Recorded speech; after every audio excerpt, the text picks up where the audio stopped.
Welcome to I Had No Idea. Safe and healthy use for technology for our kids. There's one kid that benefits from this, if there's one family that benefits from something that we talk about, then the whole thing's worth it. Welcome to I Had No Idea Cyber Empowerment. I'm Jenny Yannick. I'm your host for this podcast, where today we are going to talk about parenting in the digital age. This is a topic that I really enjoy most whenever we're doing our presentations on I Had No Idea Cyber Empowerment, because it shows just how different life is today than it was when we were all growing up. And when I say we growing up, I'm going to go ahead and rope in my boomer counterparts. So baby boomers, that's you. I myself, Gen Xer. And the real cutoff for this was about 2012 when social media started booming.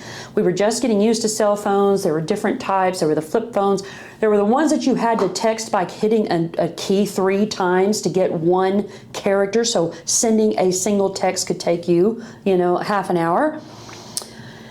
And technology back then, for phones anyway, for boomers, was a rotary style phone. I remember taking my kids to an antique store and showing them a rotary style phone that you had to pick up the handle and put your finger into the dial and dial it all the way around. It looked like watching 2 young aliens, find a record player. It was so crazy to see the gap that was between us.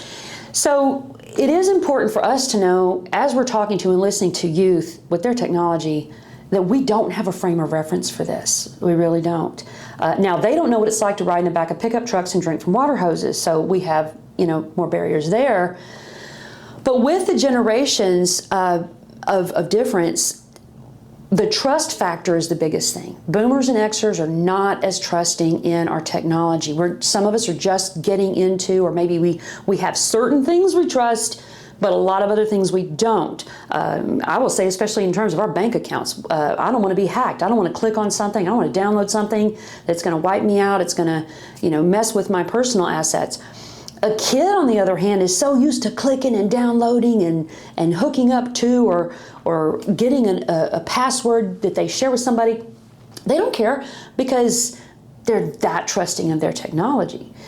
So that's probably one of the biggest generational differences that we have. Now, the fact that they're willing to learn faster means they do know more of the technical things about technology. The fact that we're more guarded means that we're more about being safe and making sure we don't fall into traps and we don't surrender our personal information. So as we talk to kids, maybe we can meet in the middle somewhere on this. A lot of times people ask me about technology and when is a good time for my kid to get a first cell phone. We cover this on our website. And in that portal, one of the articles I have is from SafeWise. I think it's a great article. What age should kids get a phone? So some of the important pieces of that to talk about is the maturity level that kids demonstrate. There's not a set age for when to get the phone. You want to look for the markers of their behavior. You want to look for their ability to have responsibility with things. So if you give your kid a really expensive pair of tennis shoes or sunglasses and they lose it in 5 minutes, maybe they're not ready for the responsibility of holding onto a phone that could be worth $1,000 and toting that around. You can start smaller with things like a watch. You can start smaller with less expensive technologies to see how they do, and then go from there. Taking baby steps and taking what I call the training wheels, you put that on to make sure they're okay with each level. That way, as they master it, they move forward, you feel more confident, and everybody stays safe and is responsible with their technology. There are parental controls. We have a whole host of parental control considerations, but I'm going to tell you, parental controls are only going to last so long. And that is because a kid can pick up a device and find a way around what you feel like you are able to use to track or keep them safe. Case in point, Life360 is a tracking device where a lot of parents are able to see what their kids, where their kids' locations are. Totally recommend it, especially for youth. to make sure they're where they say they are.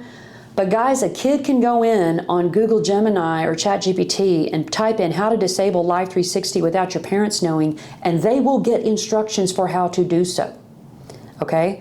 Very quickly.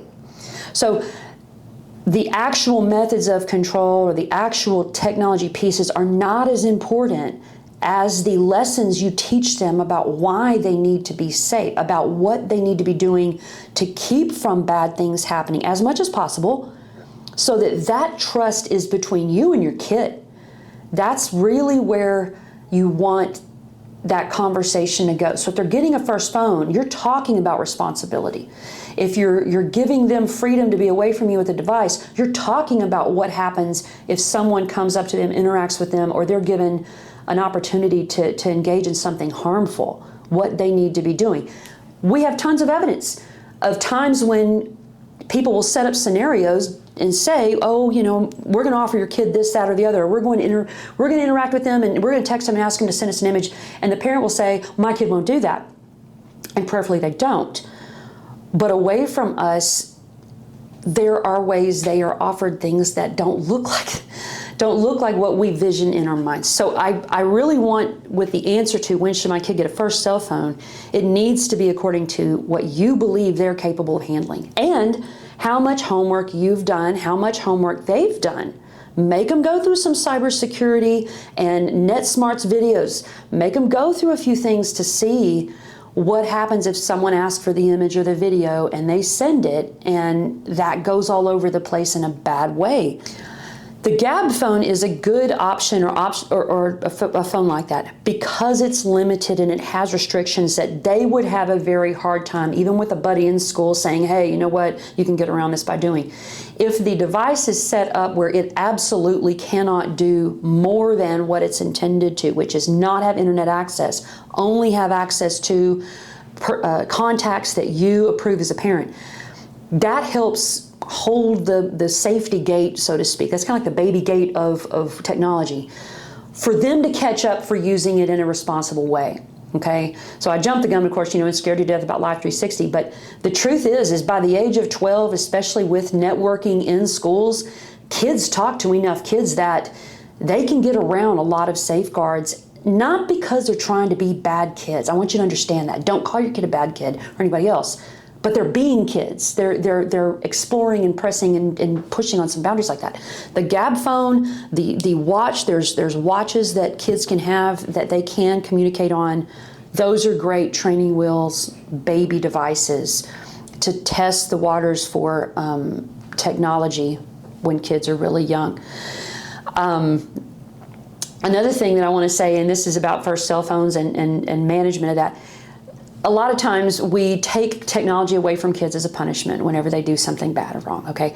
Every parent has the right to make that decision, and in cases, that's absolutely necessary and warranted to do. But I heard a really funny story where there was a kid he got in trouble on his cell phone, and mom said, I'm going to take your cell phone away for a week. You're not going to have your cell phone. And the kid goes, oh, Mom, God, I love my cell phone. Well, at least, I still have my tablet. She goes, yes, you can still use your tablet. You don't have your cell phone, but you have your tablet. Parents, I would like for you to know, with the exception of very, very few things, the tablet does the same thing the phone does. So if Johnny is accessing social media on his cell phone and got in trouble because he was accessing it on his cell phone, and you take the cell phone away, but he has an iPad, Johnny's getting on the same social media on the iPad, okay? And if not, here's another backdoor that the kids taught me. If you take technology away and somebody has their phone at school or baseball practice or another place, they simply go over to their buddy's house and they just log into their cell phone, log into their social media on a different device. We have not even caught up to good disciplinary measures yet for technology when it comes to how to intervene like that. It's also quite comical because the legal age for having social media is 13 years old right now, okay? There's other countries and places trying to get that up a little bit higher, 16, 18. If you have a cell phone and open up an account on a social media app and put in any date, it will accept the date. It does not, unless you have retinal scans or you have facial scans to show a person to determine their age. Entering in a date can be something any kid can do, and online they're 45 years old. Okay, I'm breaking it down like that. I'm being honest with you about that. Now, that works vice versa too, because a 45-year-old can put in a date or have a profile that looks like a 13-year-old. Okay, when we talk about cyber empowerment, we're talking about discerning and making choices and what to believe, what not to believe. You've got to teach your kids that. Teach them to question. Be sure that they know that what they see online in a profile pic may not be the whole story. The other thing I want to talk about in this podcast about parenting in the digital age is screen time management. One of my counselors, I actually have to give this credit to a counselor who shared that she actually would work with kids who are showing physical signs of stress, exhaustion, anxiety, if you will, and ask them to go into their screen settings on their phone and look at their own screen time. And not to say no technology, but to actually think about lessening that screen time. When you see a number like 48 hours of social media interaction in a week and go, oh my God, I didn't know I was scrolling that much. I didn't know I was doing that. You can set limits. You can set limits within the app. You can set limits within yourself. Go on a screen time diet. Say, I'm only going to do this for this amount of time, a day, in the morning or in the afternoon. So it's not feeling like you're telling that kid this is the end of the world. You're not going to ever get back on your technology again. That's not happening. Go, hey, 48's way too stinking hot. Let's get it down to a manageable hour to 2 hours or whatever's in an acceptable window. And then on top of that, give them options for what to do instead. So they may go outside. Maybe they go and hang out with a friend. I drove through a neighborhood the other day and saw 2 kids throwing a ball to each other in their front yard, and I nearly cried. Because I was like, those kids are outside. They're interacting with each other face to face. Nobody's saying technology is bad. Nobody's saying none. We're saying balance. We're saying do some things that are healthy in addition to the technology that you got. And the last thing that's in this podcast for us today is talking about this, the social media. When kids get on, you obviously want to try to make sure that they friend you, that you've got some training wheels on that. You set some limitations. You talk about the dangers. You do tell them, quite honestly, there's good people that are out on technology, and there's bad people that are out on technology. If someone asks you for XYZ, a photo, a video, makes you feel uncomfortable, tells you things that are mean or hurtful, you don't have to sit there and take that. And you don't have to send those images and those videos. And bad things can happen if you fall into that. We don't want you to fall into that. Here's what you need to do. A big part of keeping kids safe online, as far as our generational differences, our experiences as older people, has to lie in how we handle hearing about the bad stuff, okay? It is perfectly acceptable and understandable in your own mind to be screaming your head off going, I'm scared to death of this. What I just found out or heard worries me to death. I don't know what to do. But we have to manage a plan in our minds for how we react to kids when they do come and say, oh my gosh, this person they asked me for a photo, they asked me for a video. I thought I was just sending it to them. I thought they were my friend. I thought this was a really cool person. That profile, I read their profile and I thought they were my same age. And they weren't. And what I tell folks about this is, as long as you can keep a kid talking to you, you're winning, okay? So you never want to try to say something that makes them not want to talk to you or to share with you. It's okay to validate, yeah, that was a mistake, buddy. You did something that we talked about not being healthy, not being good for you. And the reason I get upset is because I'm scared and worried and I want you to be safe. I want you to be all right. But ultimately, you want to convey the message of, all right, together, we're going to fix this. We're going to deal with this. We're going to go to the appropriate agency, or we're going to submit this to law enforcement if we have to. We're going to work this out, and you're going to be okay because we are still together working through this. Kids will make decisions not to share with adults, and kids have told me this, because they calculate the reaction that we are going to have. They'll say to themselves, if they're going to go off the rails on this, if they're going to lose their mind over this, I'll just handle this. I'll not tell mom about it. I'm not going to tell dad because they would lose it. I would get in trouble or they would take it away. There has to be a medium place in the ground. And the truth is, if you see your kid that distraught and upset over what has happened, they're pretty much learning that lesson right there on their own. And sometimes that's enough to scare them straight or to help them realize, I don't want to do this again. I don't want to, with my own children, when I talk to them about it, they went through the gospel of digital safety, okay? We talked about what it meant for their future. We talked about not getting into college or having, an employer do social media background checks, which they do. We don't want our kids to not use their technology at all. We want them to be safe, but they've got to keep being close to a trusted human adult. And yes, we will explain why. Jenny just said trusted human adult here very soon. But keep the conversations going and help them solve the problem. If they fall into a social media or technology trap, help them solve the problem and not just focus on the emotion, anger, and upset and fear of what happened. So that's an important piece. Gamers, we're going to be talking about gamers in the future. That's a whole different universe of intrigue about the language, the technology itself, I'm going to say the skill. I am very intrigued with how skilled gamers can be with their dexterity, with their quickness, their ability to make decisions. I just think that some of these video games these days are where ADHD was born, okay? It's just that's where it happened, y'all, because they move so fast. I know I can't do that, but we will be exploring that as well. So to wrap it up, be aware of how life was different when we grew up. And there are some things you don't want to change about that. I tell them all the time, the 90s, all of the memories, none of the evidence.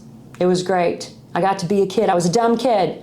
I made mistakes. I learned from mistakes. I became an older, wiser adult later on, but I wasn't born this way. I had to learn that if I touched the stove, it was going to be hot. And that wasn't recorded and broadcasted everywhere in the world and in a hurtful way. So our kids are up against a lot more than we are or were when we were growing up.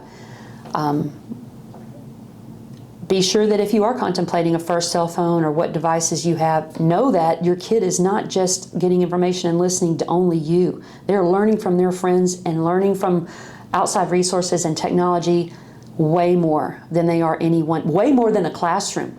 I will go that far and say that they can learn anything they want anywhere now.